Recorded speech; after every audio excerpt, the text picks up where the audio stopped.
The making of Hank Aaron's portrait was a collaboration between the well-known baseball player and the photographer Robert Weingarten. Weingarten selected Aaron for his iconic status. One of the things that I say to myself in picking these various people is, 50 years from now, would I know who they are? And if I don't know who they are, will I know what they did or understand that what they did was important? Pleasure to meet you. Hi, how you doing? Great. I think Hank Aaron passes that test. So just one as representative of it, maybe right here at Turner Field. Weingarten asks his subjects to make a list, answering the question, what makes you who you are? Hank Aaron had things on the list that were expected and things that were not. And then things that weren't on the list that became very interesting that I learned about later on. Look at that sky. Atlanta was on Hank Aaron's list as one item. And I asked him, was there anything particular in Atlanta he wanted me to shoot? And he said, no, just Atlanta.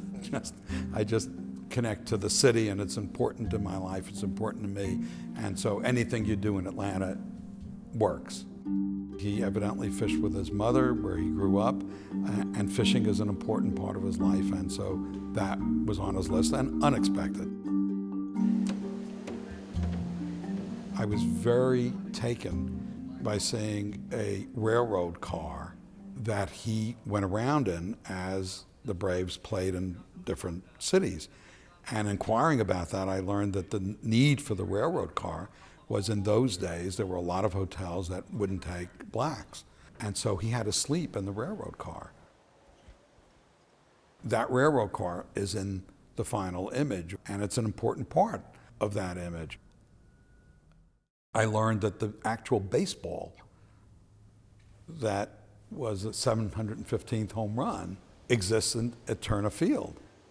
Atlanta's inland, it's not. My impression of Hank Aaron, who I only met on one occasion, was a very modest man.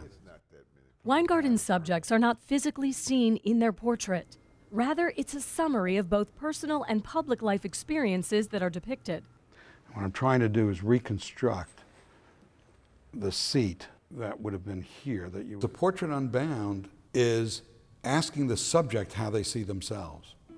It's asking the subject to define what's important to them. It starts with the subject and ends with the photographer or artist.